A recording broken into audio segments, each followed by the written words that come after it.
Qué rápido se va el tiempo, honestamente, cuando uno comienza la predicación. A mí a veces me sucede que digo, uy, me va a sobrar tiempo. Y de repente te das cuenta y ya estás en la parte final de la meditación.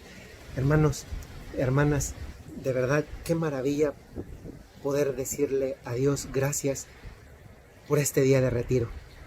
Gracias a todos los que están sumándose a estas meditaciones, porque tienen que ver con nuestra vida. Miren, el Espíritu Santo también podemos imaginarlo, les dije antes, como el Wi-Fi, lo digo con respeto naturalmente, que son imágenes para entenderlas. En la Sagrada Escritura nos ponen las lenguas de fuego, la paloma, el Espíritu que sopla, etcétera. Pues son imágenes tomadas del Antiguo Testamento, del Nuevo Testamento, pero a veces son otras imágenes que también nos ayudan a actualizar la manera en la que podemos identificar mejor la acción del Espíritu Santo en nuestra vida. Y a veces yo también pienso que el Espíritu Santo es como la gasolina. Nosotros somos el coche, el Espíritu Santo es la gasolina, y si no hay gasolina el coche no avanza. ¿Y cuántas veces nosotros nos damos cuenta que vamos como a vuelta de rueda porque ya está faltando la gasolina? Si después de estos ya 2 meses de cuarentena sentías que te faltaba la gasolina, hoy estamos en un momento de volverle a pedir a Dios: Señor, dame esa fuerza que necesito, te pido tu gracia, te pido tu presencia. Por eso les invito, pónganse de pie, que se pongan de pie, vamos a invocar al Espíritu Santo, vamos a pedirle que nos inunde en nuestro interior, vamos a poner nuestra mano en el pecho, vamos a elevar nuestra mano, le vamos a decir de la manera más sencilla, con toda la pureza de intención: Espíritu Santo, ven. Espíritu Santo, ven. Espíritu Santo, ven. Ilumíname. Espíritu Santo, ilumíname. Espíritu Santo, ilumíname. Espíritu Santo, ilumíname. Espíritu Santo, fortaléceme. Espíritu Santo, fortaléceme. Espíritu Santo, fortaléceme. Espíritu Santo, inspírame. Espíritu Santo, inspírame. Espíritu Santo, inspírame. Espíritu Santo, dame fuerzas. Espíritu Santo, dame fuerzas. Espíritu Santo, dame fuerzas. Espíritu Santo, aumenta mi fe. Espíritu Santo, aumenta mi fe. Espíritu Santo, aumenta mi fe. Qué sencillo, hermanos, es invocar a Dios. Qué sencillo es invocar al Espíritu Santo. ¿Se dan cuenta? A veces estos son los pequeños ejercicios espirituales. Esto que hicimos es un ejercicio espiritual. A veces las oraciones más pequeñas son las oraciones más poderosas. Esas son una forma de oración que se llama jaculatorias. Invocaciones pequeñas que hacemos a Dios nuestro Señor, en este caso al Espíritu Santo. Hemos pedido de las cosas más elementales que se puede pedir, si quieren sentarse, si están parados aún. Hemos pedido de las cosas más esenciales para nuestra vida, para la vida en cualquier momento de ella y naturalmente, especialmente en este momento. Vamos a pasar a una segunda meditación que tiene que ver con Pentecostés. Yo no sé si ustedes alguna vez han leído el pasaje de la Sagrada Escritura del Nuevo Testamento donde nos habla en concreto de Pentecostés, y me refiero al libro de los Hechos de los Apóstoles. Voy a comenzar leyendo un poco para contextualizar. Estamos en el capítulo 1, versículo 12 en adelante. Dice así: Entonces se volvieron a Jerusalén desde el monte llamado de los Olivos, que está próximo a Jerusalén, la distancia de un camino sabático. Y cuando llegaron, subieron a la estancia superior, donde vivían Pedro y Juan, Santiago y Andrés, Felipe y Tomás, Bartolomé y Mateo, Santiago el de Alfeo, Simón el Zelota y Judas de Santiago. Todos ellos perseveraban en la oración, con un mismo espíritu, en compañía de algunas mujeres, y de María, la madre de Jesús, y de sus hermanos. Antes de que algún protestante, de un católico protestante, es broma, comienza diciendo: Padre, dice que los hermanos de María y algunos de los hermanos, entonces María tuvo más hijos. A ver, recordemos que en aquel momento no estaban desarrolladas las palabras para designar cada una de las relaciones familiares como las tenemos nosotros ahora, que ya distinguimos entre primo y tío, entre abuelo y sobrino, entre bisabuelo y cuñado, entre cuñado y etcétera. Todos los tipos de palabras que denominan relaciones familiares. En aquel momento no, entonces todo aquel pariente cercano era denominado hermano. Entonces, en la palabra semítica, pues se habla de hermanos. Entonces, la literalidad de la traducción hace que se traduzca la palabra como existía en ese momento. Pero la palabra hermanos, traducida del original, indica todas las relaciones con el núcleo familiar de personas cercanas de ese mismo núcleo familiar. Dicho esto, pues ya queda clarísima esa parte, y hoy tienen un poquito más como elemento recordado, si ya lo sabían, o como un elemento aprendido también en el contexto de un retiro espiritual. Me da mucha pena por el tema del aire, pero pues bueno, uno hace lo que puede. Estoy hablando fuerte para que a todos nos llegue bien el sonido, y seguimos.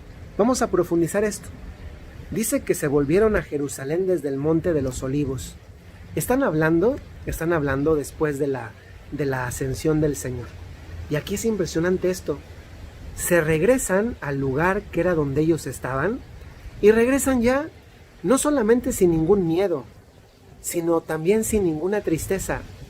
Y esto es impresionante por una razón.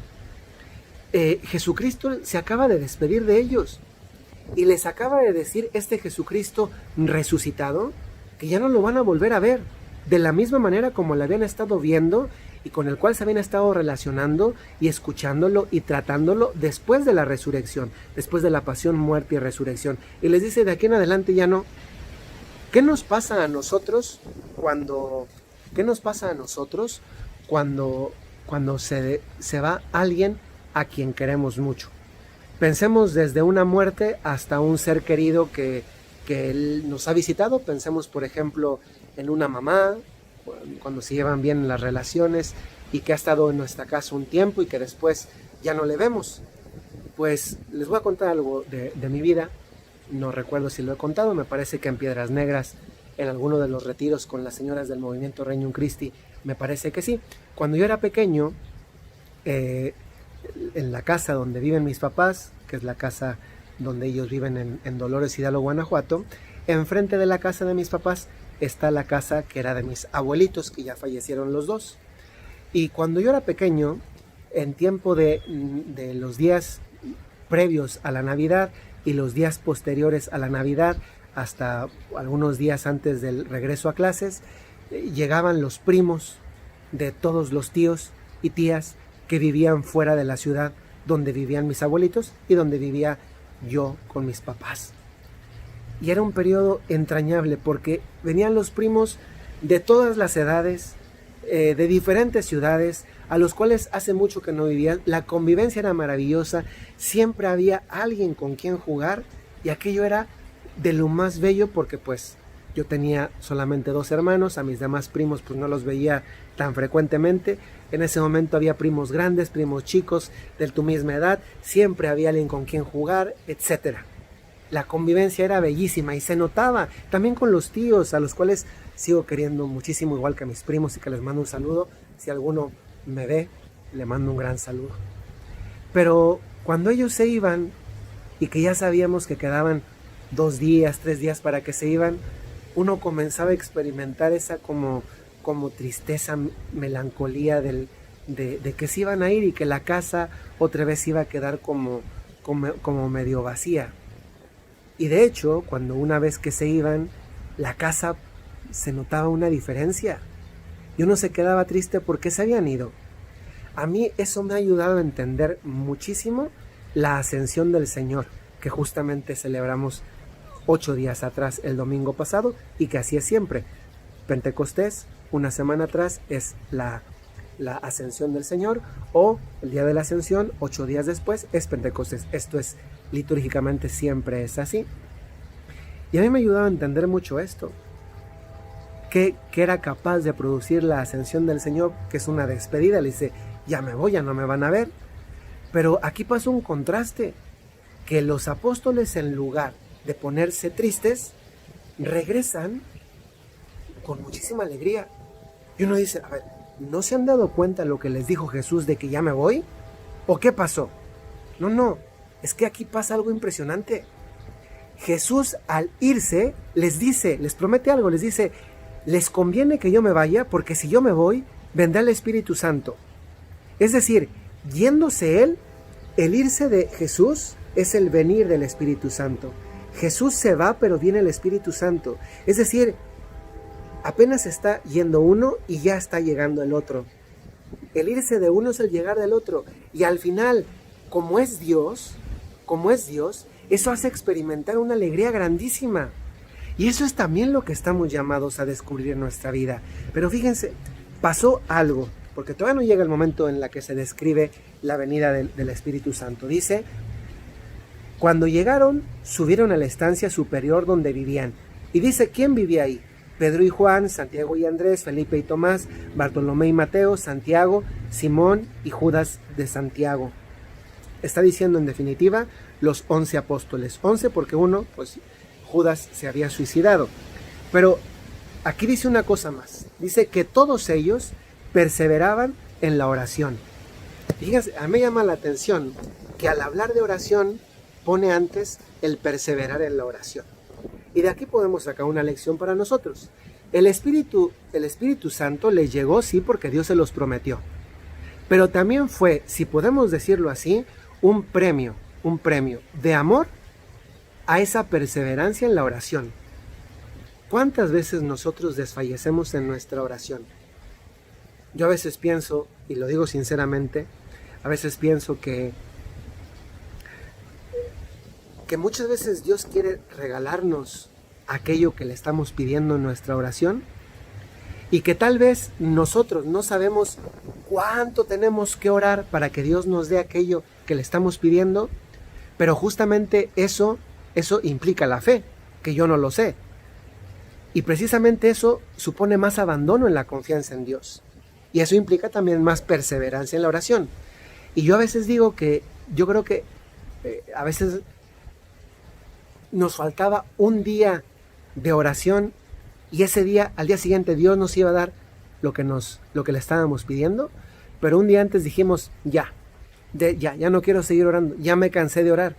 No perseveré en la oración, y como no perseveré en la oración, me faltaba un día, no perseveré en la oración, llevaba tal vez 1 año, 2 años, 3 años, 1 mes o 1 semana, me cansé, no perseveré, y a partir de ese momento, Dios dijo, ¿ah, sí?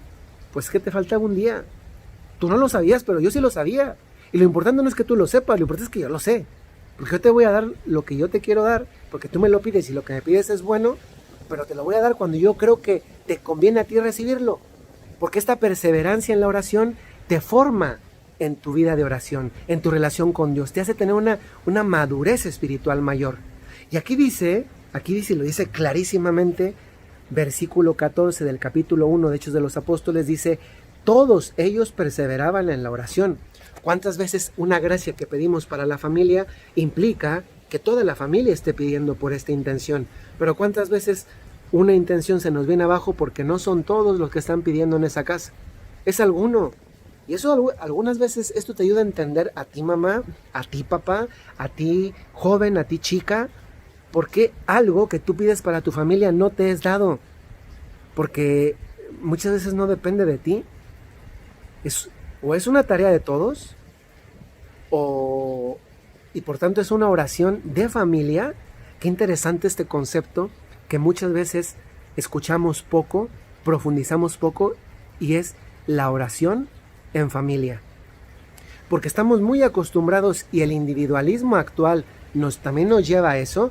A ver, ¿qué es la oración individualista?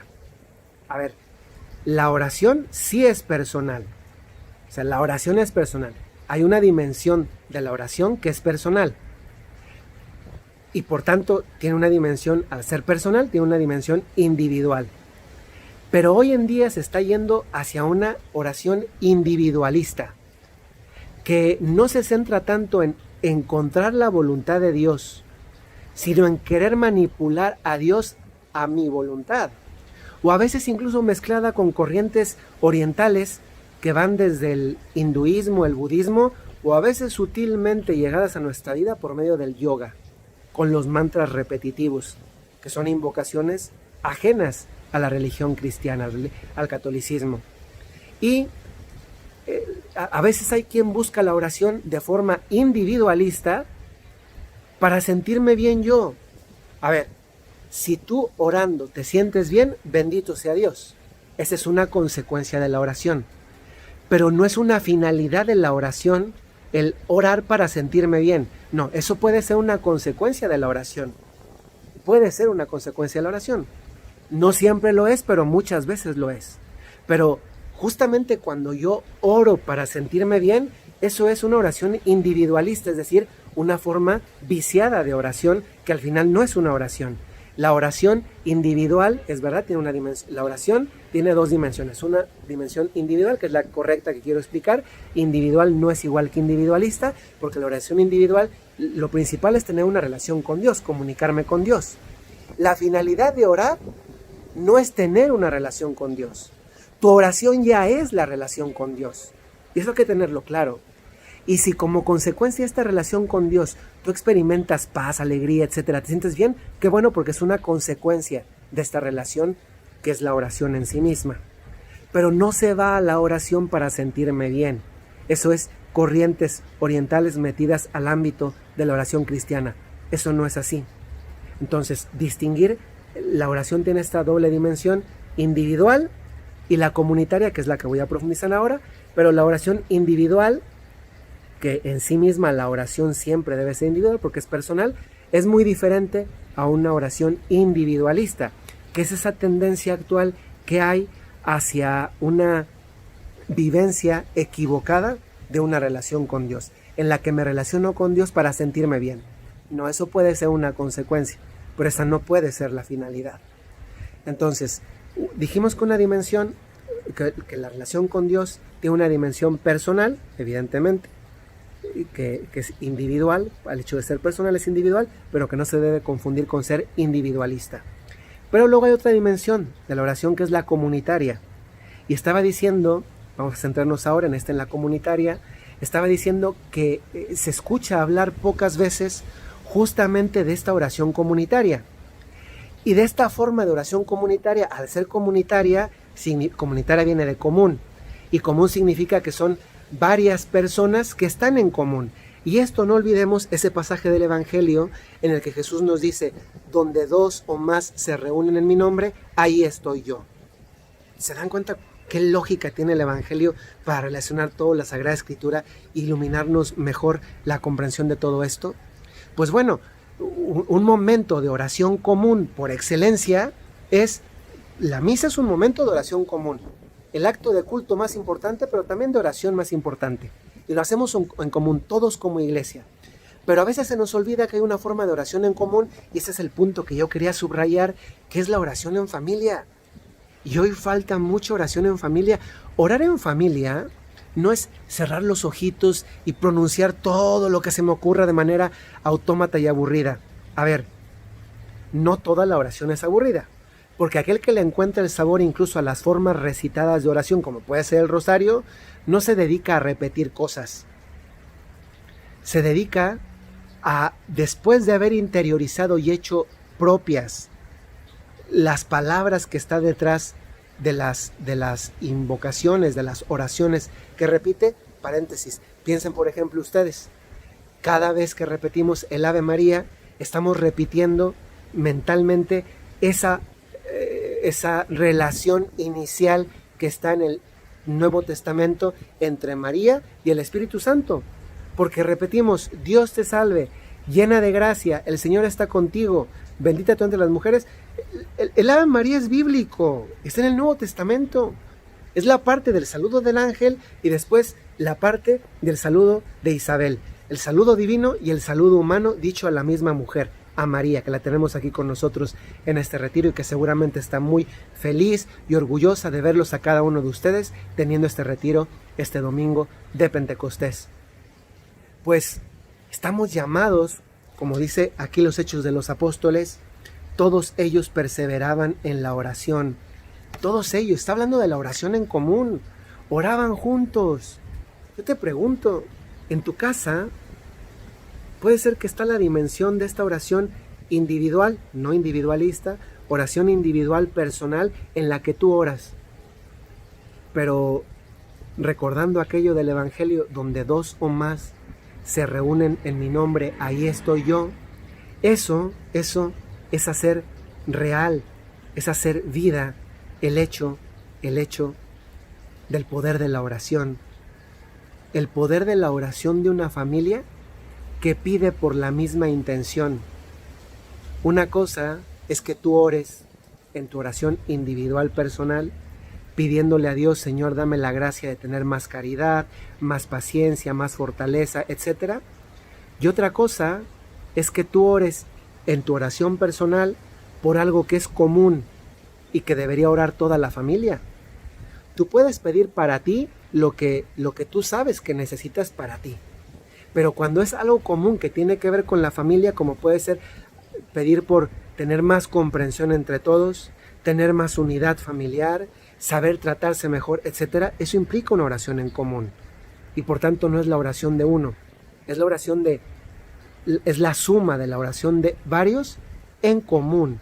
Esa es la oración en común. Y aquí habla de que ellos perseveraban en la oración todos, con un mismo espíritu. Es decir, todos querían orar. Pero es que además, fíjense qué bonito sería poder orar en familia, como dice también aquí Hechos de los Apóstoles, en compañía de algunas mujeres, y aquí voy especialmente a la parte que quiero destacar, y de María, la madre de Jesús, y de María, la madre de Jesús. Qué diferente es que tú cuando ores en familia, tengas por ahí en algún lugar de tu casa una imagen de la Santísima Virgen, porque te recuerda que hay una madre que sabe poner tus intenciones en el corazón de su hijo. Es que miren, eso también es lógico. Eso es lógico, esto es para cualquier persona que quiera comprender por lógica, ya no por fe, por lógica. Imagínense que yo soy el presidente de la República y alguno de ustedes necesita un favor de mí, pero no me conoce a mí, pero sí conoce a mi mamá. Y además se llevan muy bien con mi mamá. Y se llevan muy bien porque efectivamente, no por conveniencia, sino porque la quieren, la han tratado. Ustedes no me conocen a mí, que soy el presidente, pero conocen a mi mamá. Y entonces, como conocen a mi mamá, le dicen a mi mamá, oye, mi mamá se llama Carmen. Entonces, oye Carmen, ¿puedes decirle a tu hijo que es el presidente si nos ayuda poniéndonos la luz en la colonia?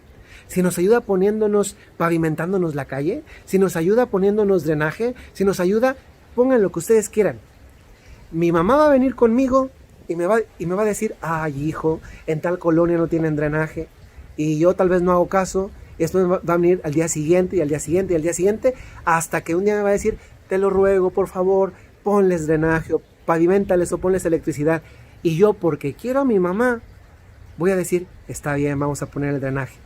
¿Entendemos esto? Pues ya me dicen ustedes si son capaces de entender lo que significa la intercesión de la Santísima Virgen en nuestra vida cuando la ponemos a orar con nosotros.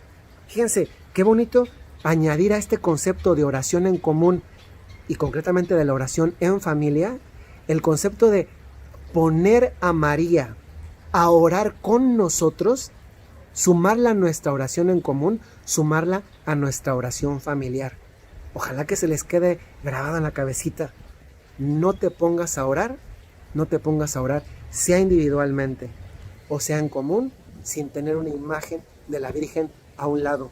Porque eso te va a hacer recordar que eres acompañado en tu oración, que tus intenciones son puestas en los oídos de Jesús por manos de su madre.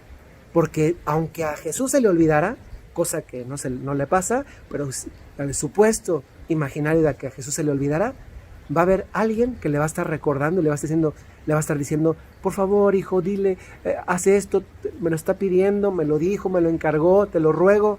Y lo va a hacer Jesús porque ama a su madre y también porque nos ama a nosotros. Y sigue adelante. Y entonces llegamos ahora sí al pasaje, al gran pasaje del inicio de la iglesia. Hoy, hermanos, hoy es tu día. Felicidades, hoy es tu día, porque el día de Pentecostés comenzó la iglesia. Y esto es motivo de gran alegría. La tercera fiesta más importante del catolicismo, Pentecostés. Felicidades, es tu fiesta. Porque un día como hoy, hace muchos años, hace más de 2000 años, comenzó la iglesia. O bueno, aproximadamente 2000 años, comenzó la iglesia. Y aquí nos cuenta Hechos de los Apóstoles, en el capítulo 2, este inicio de la iglesia. Y vamos a profundizarlo también como materia de meditación. Capítulo 2, versículo 1 en adelante. Dice así: al llegar el día de Pentecostés, estaban todos reunidos con un mismo objetivo. Fijémonos en las palabras. Todos reunidos con un mismo objetivo. De repente, vino del cielo un ruido como una impetuosa ráfaga de viento, que llenó toda la casa en la que se encontraban. Se les aparecieron unas lenguas como de fuego, que se repartieron y se posaron sobre cada uno de ellos. Se llenaron todos de Espíritu Santo y se pusieron a hablar en diversas lenguas, según el Espíritu les concedía expresarse. Esto es la narración de Pentecostés. Fíjense qué maravilloso. Llega el día de Pentecostés y primera cosa, dice, estaban todos reunidos. Dios está donde hay unidad. Dios no está donde hay división. Es más, les digo una cosa, ¿saben qué significa diablo? Etimológicamente hablando, ¿saben qué significa diablo? Diabolus, latín, la etimología significa división. Y esto nos debería hacer pensar, porque etimológicamente hablando, en todo aquel lugar, en toda aquella relación donde hay división, podríamos decirlo etimológicamente hablando, hay algo diabólico. ¿Qué nos está diciendo Hechos de los Apóstoles? ¿Dios puede estar donde hay división? No. Es más, ¿se acuerdan de la oración sacerdotal de Jesús en la última cena? Jesús lo dice clarísimamente. Le ruega al Padre y le dice, voy a tratar de recordarlo textualmente, si me equivoco una disculpa, y le dice, en la oración sacerdotal de Jesús en la última cena, antes de la pasión, muerte y resurrección, Jesús le dice a su Padre, Padre, te pido por estos, para que crean en nosotros y para que sean uno, para que sean uno. Dios no quiere una iglesia dividida. Y miren, desgraciadamente, las vicisitudes de la historia y a veces también los errores humanos han llevado a que hoy haya tantas confesiones cristianas. Esto a todos nosotros nos debería hacer pensar en algo muy importante, y es en el hecho de que estamos en la iglesia fundada por Jesucristo. La iglesia, la única iglesia verdadera, subsiste en la iglesia católica. Pregúntense ustedes, es más, esto nos debería hacer pensar mucho, ¿sobre quién fundó Cristo la iglesia? Sobre Pedro y los apóstoles. Ahora ustedes pregúntense, no es el único argumento apologético, pero es uno que a mí me parece muy relevante y muy sencillo de entender, y que no hay que tener tantas elucubraciones dialécticas para poder decir, es verdad. Pregúntense ustedes, si hay quien dice que la iglesia católica no es la verdadera, entonces, ¿por qué si Jesucristo fundó su iglesia en Pedro y los apóstoles, por qué Pedro y todos los apóstoles están enterrados en iglesias católicas? Díganme un solo nombre, uno solo, de alguno de los apóstoles iniciales, originales, que no esté enterrado en una iglesia católica. Díganme en cuál iglesia protestante, pentecostal, episcopaliana, presbiteriana, adventista, mormona, de los testigos de Jehová o de la que ustedes quieran, en cuál de ellas está enterrado uno solo de los apóstoles. En ninguna. ¿Cuándo comienzan a aparecer en la historia toda esta ramificación de derivaciones cristianas? después del 1500 especialmente.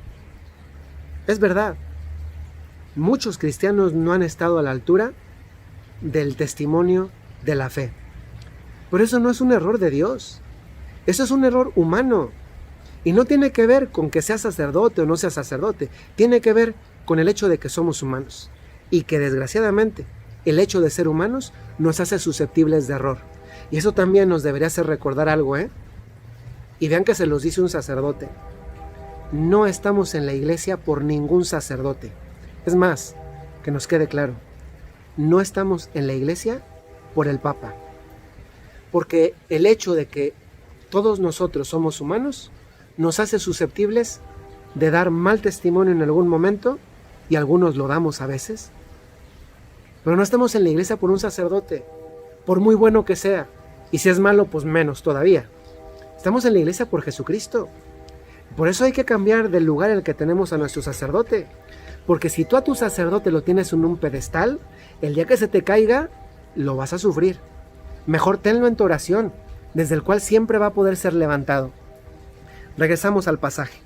Aquí dice claramente que estaban todos reunidos, y no solamente dice que estaban todos reunidos, el poder de la unidad. El poder de la unidad. Eso también nos habla a nosotros, En la iglesia nadie es competencia de nadie. Les voy a contar lo que me pasó a mí, y ya se nos está terminando el tiempo, qué rápido se ha ido. Yo recuerdo que una vez estando en un aeropuerto, yo soy legionario de Cristo, y a veces la gente hace comparaciones desagradables. Yo estaba en un aeropuerto y se me acercó una persona que conocía y que iba acompañada de otra persona. Y entonces esta persona que conocía, un laico, se acerca y me presenta a la persona con la que iba acompañada y me dice: padre, le presento a fulano de tal, que es de la competencia. Dije, y a mí no me gusta ese tipo de cosas. Entendí que era una broma, pero para que no me volvieran a hacer esa broma, le dije: él es satánico, o está en alguna secta satánica. Me dice: no, es del Opus Dei. Y le digo: entonces no es competencia, somos de la misma iglesia, y esto nos debería quedar claro, no solamente entre movimientos o congregaciones. Si somos católicos, estamos jugando del mismo lado de la cancha. Nuestro combate no es entre nosotros, nuestro combate es contra el demonio.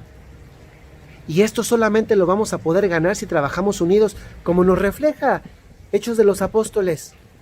¿Dónde está el Espíritu Santo? Donde hay unidad. ¿Dónde no está el Espíritu Santo? Donde no hay unidad.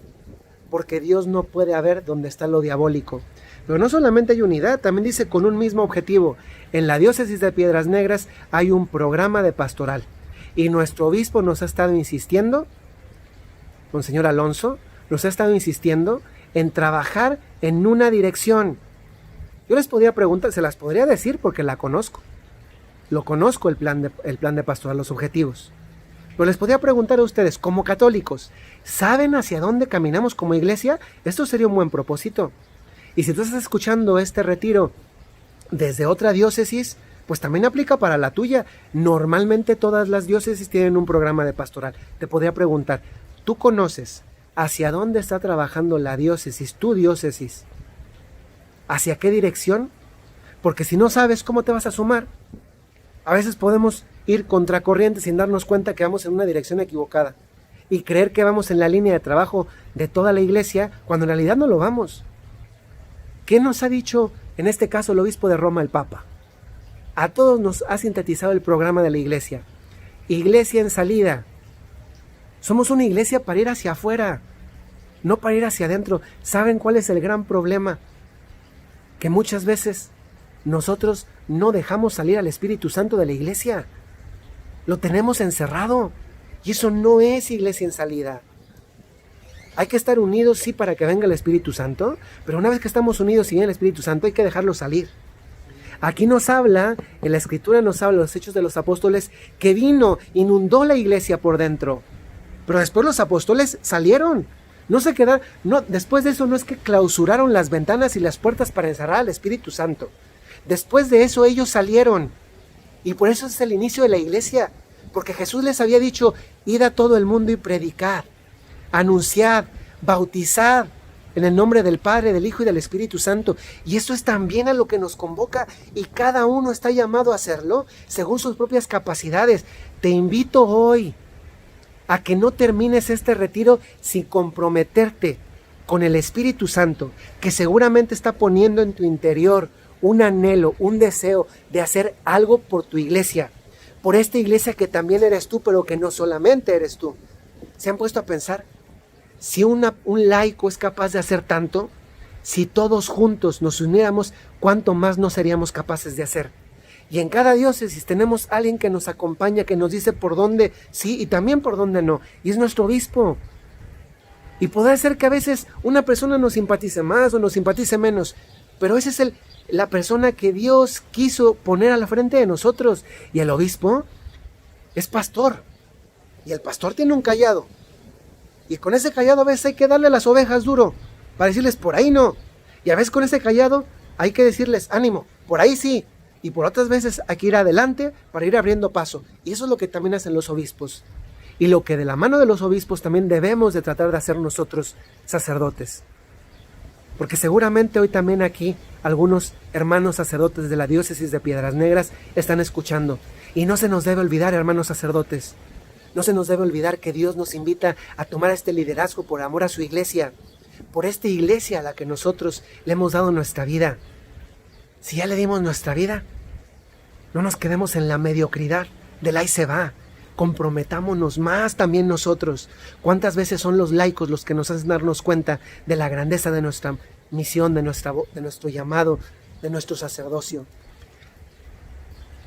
Y de repente, justamente porque estaban todos reunidos, unidos con un mismo objetivo, y entonces les invadió el Espíritu Santo y dice, llenó toda la casa donde se encontraban. Les llenó todo. Hoy estamos en un día en que queremos decir al Espíritu Santo, llena nuestras casas, pero no solo nuestras casas. Llena nuestros trabajos, pero no solo nuestros trabajos. Llena nuestras iglesias, pero no solo nuestras iglesias. Llena nuestras vidas, pero no solo nuestras vidas. Llena sobre todo, pero no solo, nuestro propio interior. Porque no debemos de olvidar que nosotros estamos llamados a ser templos del Espíritu Santo. Estamos llamados a ser templos del Espíritu Santo. Y tal vez tú has sido hasta este momento una pequeña capillita, cuando podría ser una gran catedral. Déjate hoy interpelar por el Espíritu Santo que te invita a ser un mejor instrumento, que te invita a convertir tu interior en un sagrado de oración, en un destino de peregrinación para ti mismo. Porque hoy, no nos podemos tal vez reunir para celebrar el día de la iglesia en nuestros templos, en nuestros lugares de culto. Pero hoy bastaría con que cierres los ojos. Porque cuando uno cierra los ojos en este contexto, abre los ojos interiores para encontrarse con el Espíritu Santo, al cual estamos llamados a ver y con el cual estamos llamados a relacionarnos. En la primera meditación comencé diciendo que a veces tenemos dificultad para relacionarnos con el Espíritu Santo porque no tiene un rostro, porque no tiene una figura, como a veces sí se nos facilita con Jesucristo o con Dios Padre. Pero con el Espíritu Santo sucede esto que es maravilloso.